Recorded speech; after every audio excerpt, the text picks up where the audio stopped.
I hope with this video that people understand that this could be the starting point to a great relationship positively, and that's what I hope people take away from this. Good evening, everyone, and welcome to the official opening story with Ryan News Network. I'm your host, Delbert Wheeler. Tonight's interview is unlike any conversation we shared before. If you followed Triston Ryan over the years, you probably remember his final interview on YouTube in 2024.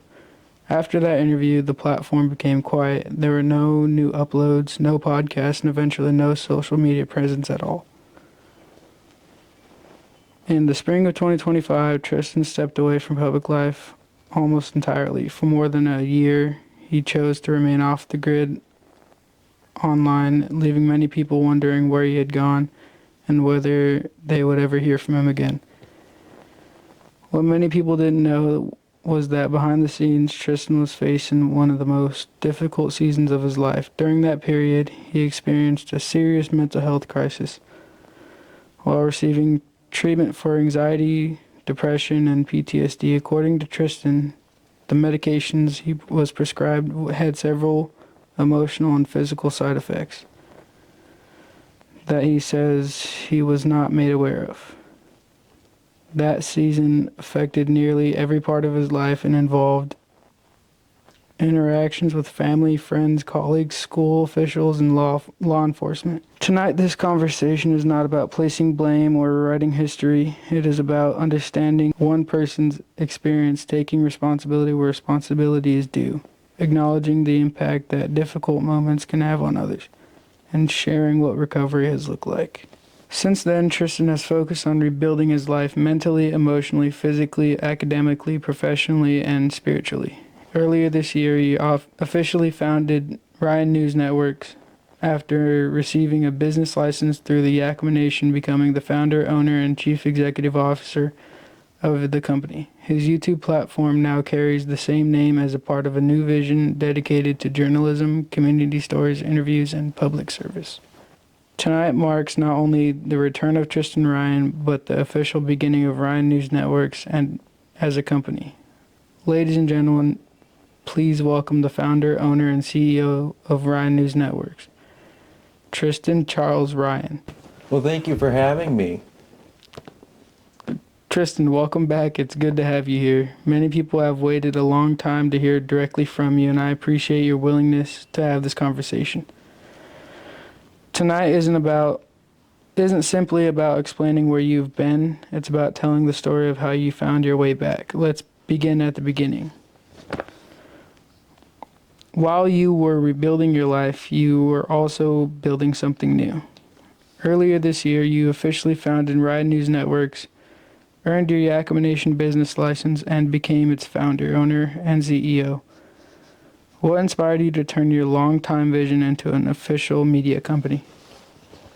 Well, it's a great question, and back in 2024, I think I had this dream of starting this company, and when I first started my first interview with Chairman Gerald Lewis back in 2024 of March, I wanted to get my own business license, and I wanted to start this project not only for local communities but for national communities as well.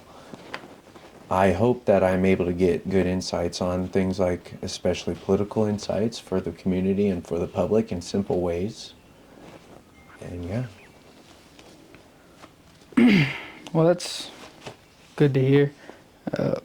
Every company has its purpose beyond its name. What is the mission of Ryan News Networks, and why did you feel this was the right time to officially launch it? Like I said, I think knowing that the public is able to understand these complex structures in such simple ways. One part I left out from the previous question is that one of the top people that I wanted to follow in their footsteps is Nick Shirley. He's an independent journalist just like I am.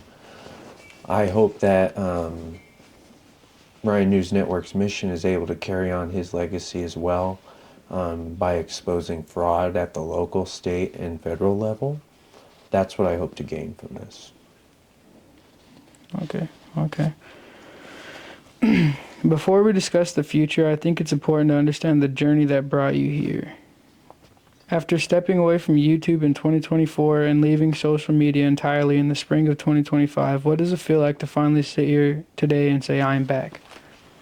Well, it took for a lot for me to come back, after the events of last spring in 2025. I told myself that I wasn't going to have social media anymore. I told myself that I would distance myself from everyone, and that's what I did. I left the Acoma Nation Reservation for 2 months in the summer of 2025, and after the events of my mental health breakdown, in a figured way, I broke everything here at home, and I left it. And once I got back, I left to Moses Lake for 2 months, and I just didn't know if I was ever going to have the courage to face the same people that I had issues with. And when I came back, I repaired all those relationships, especially with my family and my friends and my coworkers, and there's still more work to be done. I don't know if I plan on getting back on social media anytime soon. For example, Snapchat, TikTok, Instagram. It has secured my mind in a positive way of not being able to get validation consistently. It's been nice having to achieve success on my own. What led you to make the difficult decision to step away from YouTube first and later from social media altogether? Well, like I said, after the events of last spring, one particular person led me to that, and it was just all based off negativity. So many people had so many things to say about me, narratives that were just untrue. So I was, I told myself, I said I would distance myself from those particular apps so that no narratives could be pushed about myself. And it has worked tremendously. Not being active on social media for a whole year has helped me physically, mentally, and socially. I've learned that I'm able to navigate socially just as much as I could with social media, but not having it, that just become a big realization of mine. And yeah. You've spoken publicly about experiencing a mental health crisis during the spring of 2025. That's not an easy subject to discuss, but it's also an important part of understanding your story. Can you walk us through what happened during that season, what you were experiencing personally, and how your prescribed treatment affected you from your perspective? Yeah, I can start from the beginning, so I'll just go in order from top to bottom. In the early start of 2025, in January and February, I was under prescribed medications from a particular clinic that I will not name.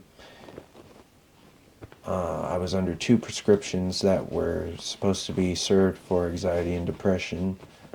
Without my knowledge, the doctor that I was seeing did not make me aware of the severe side effects that would come along with those medications. So that led me to the belief that simply after that I decided to stop taking my medications solely due to me thinking that I was fine without them. That was not the case. I endured severe psychosis, severe panic attacks, spiritual and emotional duress,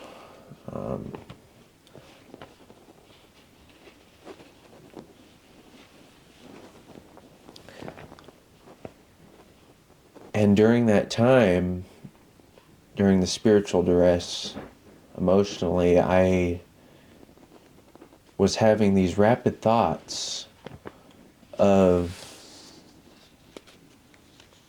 people wanting to hurt me, severe paranoia. So I went to a particular place in my hometown thinking that the thoughts were true.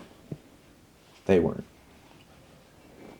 Not only did I learn it the hard way, but I got into a confrontation with law enforcement that night. Not negatively. They were only trying to help. Shortly after, I came face to face with a gentleman that I will not name, a police officer, two of them. And during my breakdown, the paranoia that was going through my mind automatically made me assume that they were against me. However, they were not. They were only trying to help. And shortly after, I felt so unsafe, and I decided that I would go to my family's house across the street seeking help. And not only did I put my family in an unsafe position, I only came to realize that after, when I became lucid. And my severe psychosis led me to believe that people in my family were being hurt. So I decided to have confrontations with school district officials who I will not name. Confrontation not out of negativity, but only seeking help.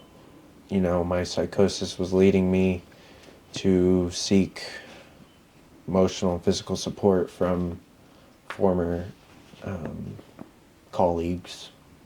And they see me in such an emotional spot, and no one knew what to do. And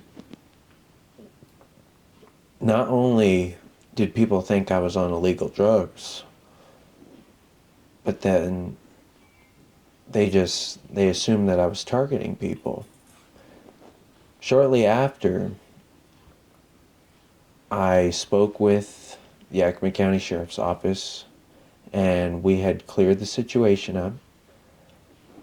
Shortly after that, I decided to seek emotional support from a health agency in Yakima, Washington. And from that point on, I enrolled myself in therapy. I have since then applied myself with a new medical care doctor and mental health support specialist. And I got into confrontations with, students. I got into confrontations with family members. And, I wish I could take it all back. But that's why I'm doing this, because, I want people to understand that just wasn't me.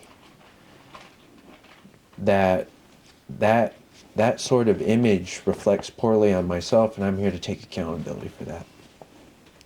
Next question. When someone experiences a mental health crisis, the effects often extend far beyond that individual. How did that difficult period affect your relationships with family, friends, coworkers, school officials, and others around you? Well, with my family, they were by my side the entire time. They knew that the person that was reflecting on the opposite side of my personal self was not me. They knew that my friends were not made fully aware of what was going on, so they didn't fully understand much, which has no bearing on them whatsoever. Professionally, I sought support from former bosses, and I have yet to apologize to them. However, they know that was not who I truly am. And I'm just trying my best to still reconcile, contemplate, and know how to tackle this challenge of coming back. I've done everything possible to ensure that the bridges that I broke have been repaired with family, friends, coworkers, fellow students that I attend school with, and for also former friends that I want to build that friendship back with. I hope that they're made aware that that's not what truly reflects Triston Ryan, that everyone deserves a second chance. Now, recovery isn't only about healing, it's about reflection. Looking back today, are there things you wish you handled differently, and are there people you like to apologize to for how that difficult season affected them?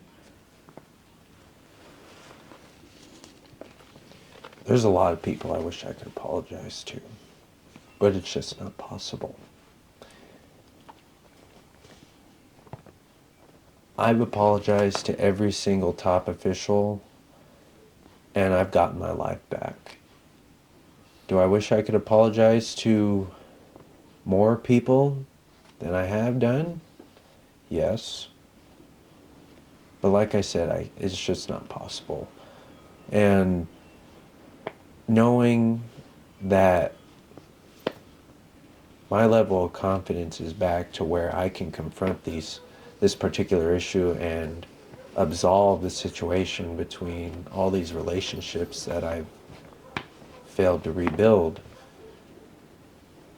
I got very bitter. I got rageful.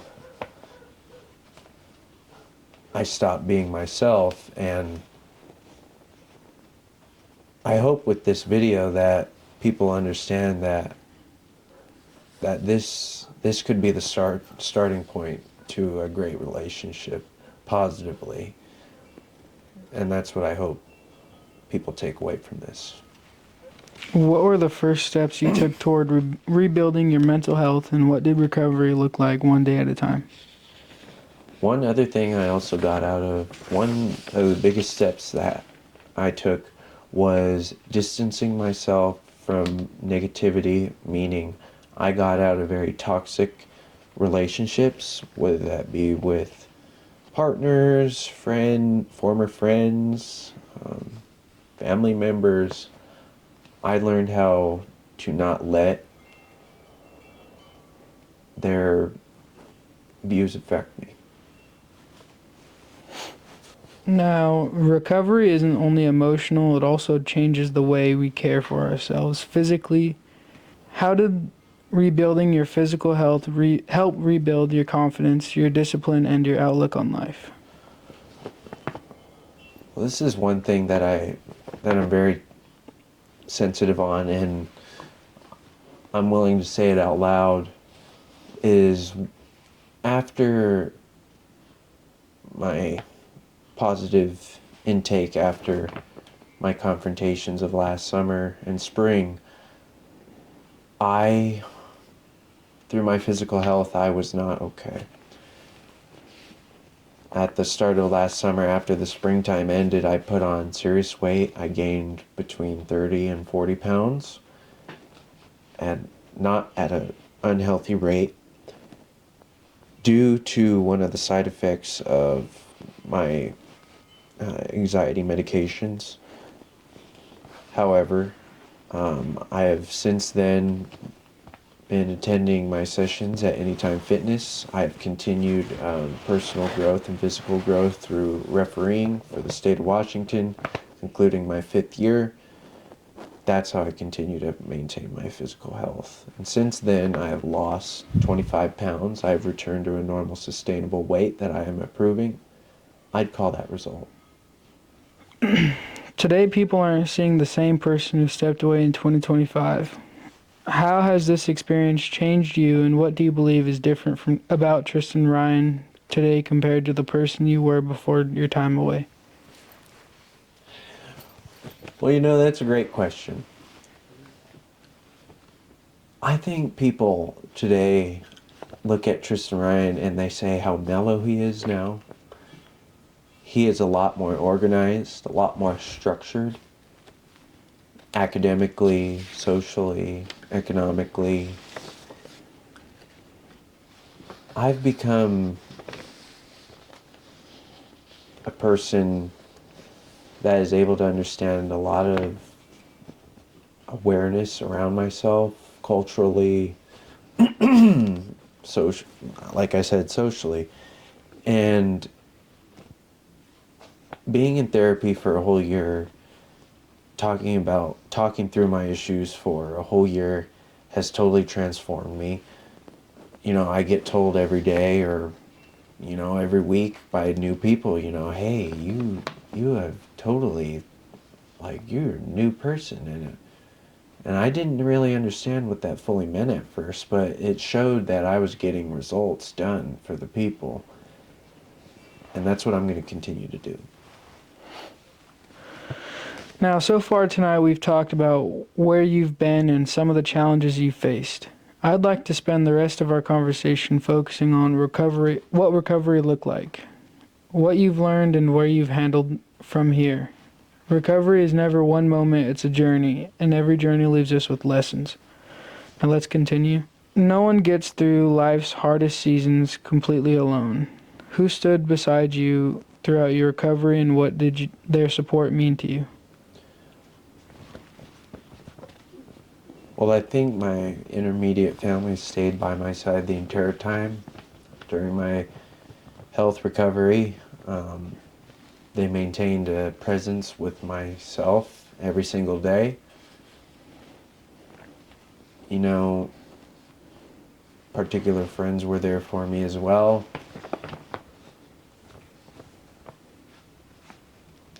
My grandmother was there for me every single day. My aunt was there for me every single day. My sisters were there for me every single day. Both my mom and dad were there for me every day. So were both sides of my grandparents. They were there for me every day. But it took a village. It really did. But I think that's why I came back out on top. While the viewers saw silence, your life continued moving forward. Many people may be surprised to learn how much happened while you were away from the public eye. What are some of the accomplishments you're most proud of during that time? Well, I'll say this again. I'll go from top to bottom. Since last spring, I have accomplished many things. I have concluded my 5th year as a referee, basketball official. I have concluded my junior year of college. I have started writing my own book on mental health awareness and my firsthand experience. I have made the Dean's List at Heritage University. I have earned and created my own business residing in the Yakima Nation.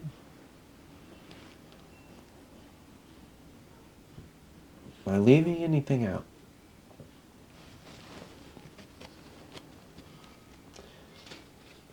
Oh, founded HU Runners at Heritage University just this year. Oh yeah. And I won the student presidency at Heritage University in the student government. I won the election by a landslide. Big victory. People are happy about it. My family is happy about it. My friends were happy about it too. Next. Now, even during one of your hardest periods of life, you continued investing in yourself. You stayed committed to your education, accepted leadership opportunities, and continued serving your community. How did your education, leadership roles, and community involvement become an important part of your recovery and your motivation to keep moving forward? And also my family too. You know, after I maintained physical health and got my head back on my shoulders, I took it very personal when I lost a lot of friends, a lot of relationships that I wish I'd been able to keep. You know, I still wish today that I could, like I said, I still wish today I could tell everyone how sorry I am. But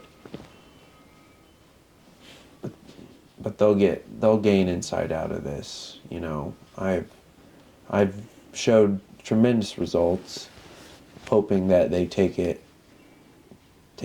positively, and I'm able to sway their judgment. One thing that stands out about your story is that you never stopped believing in your future. Even while working through recovery, you continued preparing for life that you want to build. You've continued pursuing your education through some incredibly difficult circumstances. What do you hope to accomplish academically, and how do your educational goals fit into the future you envision for yourself? Excuse me. The vision that I envision for myself, I plan on completing my undergrad by next spring of 2027, and then my scholarship pays for a master's program as well. So as soon as I get done with my undergrad as a double major in history and criminal justice next spring, I will start my master's in the fall of 2027. And then as soon as I complete my master's degree, I don't know which order I want to do it in yet. If I want to get my JD, my Juris Doctorate first, or get my PhD first, I have no clue yet. But I have time to decide. What I want to get part I left out is what I want to get my master's in is mental health counseling. That's what I want to do with that. And while getting my master's, I plan to teach, and I plan to do each of these jobs not all at once, but I plan to do one of each of them, not at the same time, but I'll get them done. You've spoken about your interests in criminal justice, history, journalism, public service, and leadership. How do you see those different passions coming together throughout your career? Like I said, they're all going to come in order in the way that I'm getting my degrees. Like I said, it'll be the undergrad, it'll be my master's, and then it'll either be a PhD or a JD. It's going to be both. I just haven't decided what order yet.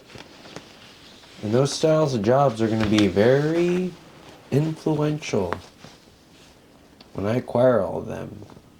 Education wasn't the only thing you were rebuilding. You were also rebuilding confidence in yourself. How did you begin rebuilding confidence after everything you'd experienced, and when did you realize you were ready to begin looking toward the future again? Building my confidence back was one of the hardest things that I have ever endured in my life. Not only did I think I was not going to bounce back, but I believed that any particular social relationship that I faced was going to blow up in my face. I have tried to distinguish every single possible scenario that gets thrown at me in a positive way, so nothing that I do repeats itself. I can't go back to the way of what happened last spring, and it's not gonna happen. What has forgiveness meant to you during this journey, and how has it helped you continue moving forward?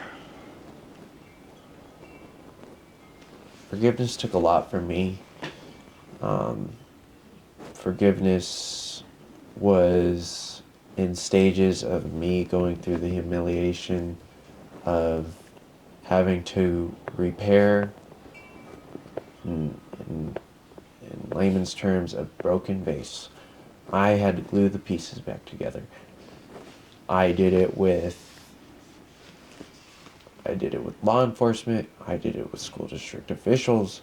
I did it with friends. I did it with colleagues. I did it with community members. I sent letters. I did everything possible to regain my credibility. And a lot of the times, I've learned that I have to forgive every single person. And it's not worth holding on to hate or any sort of turmoil or aggression because it eats you away. And learning that I have to forgive even those that have said completely heinous, untrue things about me, I'm willing to do that because every person deserves a second shot. Not just myself, but even those that have said completely false things about me. Things that are completely defamatory that I've had to face. I'm willing to forgive those people. After spending more than a year away from public life, you could have remained private. Instead, you chose to return. Why did you believe it was important to come back publicly and share your story instead of quietly moving forward? Well, this is a great follow-up. I left this part out. One of my tendencies that I plan to do in my life is run for public office, whether that be at the local level, the state, or federal level. Now, just like many politicians, they've had to face political turmoil and defamatory behavior, things like that. When I decide to do that, things are going to come back on me too. Now, I'm not saying I've done things negatively. What I'm saying is people are going to use this as their advantage to try and harm me. Now, they can do that, but that's why I'm doing this also, because people need to know the truth. And that's what I plan to do with my book also. I plan on bringing the receipts with me so people know that I'm telling the truth. Only the real people that know me know the truth. And hopefully they take the truth out of this as well. When someone steps away from public life, the conversation doesn't necessarily stop. People speculate, opinions are formed, rumors can spread. Sometimes people only see a small part of the story. For more than a year, you made the decision not to publicly respond to those conversations. While you were completely off the grid, how did you handle public opinion, criticism, rumors, and the things people were saying when you weren't there to respond? I speak with my therapist about this every single time I see him. And he tells me every single time, Triston, you cannot beat the naysayers. I've learned that public opinion just doesn't matter. People are always going to have something to say negatively, positively, partisanly, bipartisanly, whatever way you want to shape or form it. It took a lot for me as a person to not give responses back to these completely false claims about myself. It took a whole year to bring myself back together and to declare that I have to drop this view of having to validate everyone. I let political opinion get the best of me, and what did it do? It destroyed me in the end. You know, the people that had the most influential and negative things to say about me, they can keep saying whatever they want.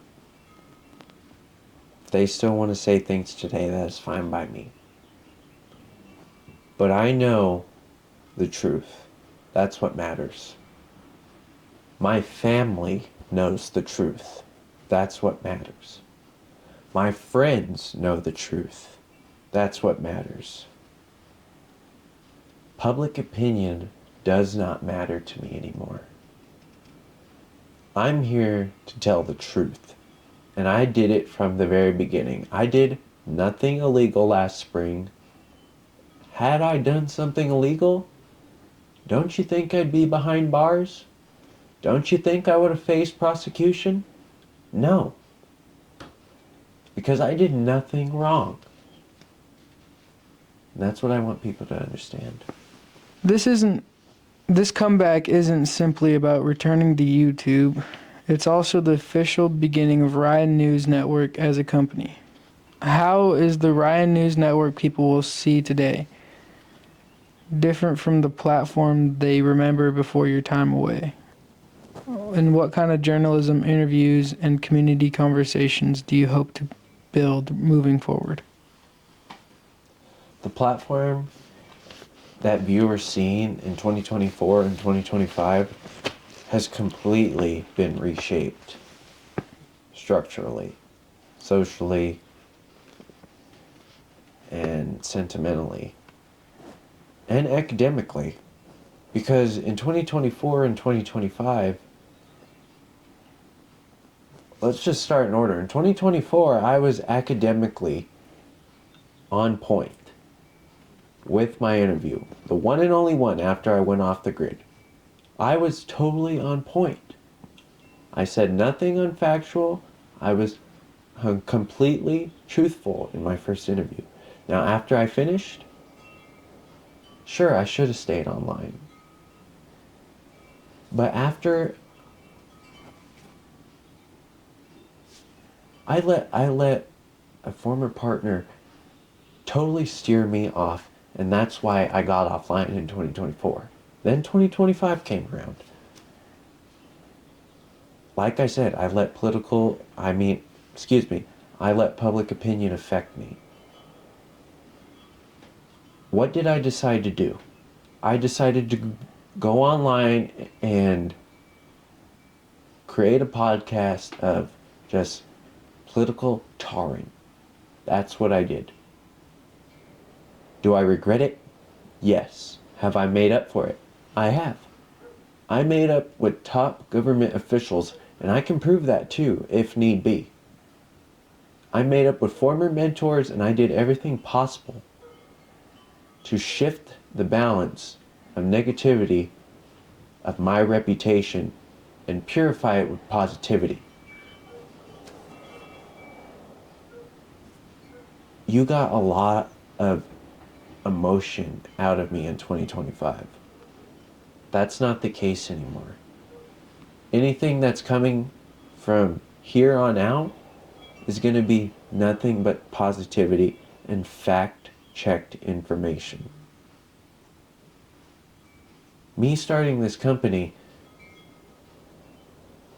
I'm an independent journalist now, and I have to live by that. I'm going to do everything possible to ensure that the viewers know I am unbiased. Can I regain credibility? Sure I can. I have done everything possible to do it. I got my job back at Heritage University. I earned Dean's List recognition. I won the presidency. I started writing my own book. I started HU Runners. I think I've done everything on point. Every founder hopes to build something that leaves a lasting impact. When you look 5 or 10 years into the future, where do you hope Ryan News Networks will be, and what legacy do you hope this company leaves behind? What month are we in? June? June. This company got its business license, I believe, in March. I believe it was signed in March. I've had nothing but goals to build this company from here on out. Is this the first video? Yes, it is. Are we going to make a lot more? Hell yeah, we are. What I want to see from this company 5 to 10 years down the road is that we have covered local, state, federal, and foreign level disputes. Do I think we're going to get to it within 5 years? Probably not. Can we make it to the national level? Absolutely. We're going to get things done in a way that we know that the outcome is going to be great for the company. And that's why I said earlier in the previous question that we have to be independent. We can't be partisan in any way, shape, or form. It just doesn't work like that in this country. And I think our results are going to show in time, and that's what I intend to work on, especially with the work that we're doing now, with this first interview. Now, let's close with the reason you're here tonight. Not just to tell your story, but hopefully to encourage someone else's. If someone watching tonight is struggling with their mental health, carrying emotional pain, or wondering if life can ever get better, what would you want them to take away from your journey and your road back?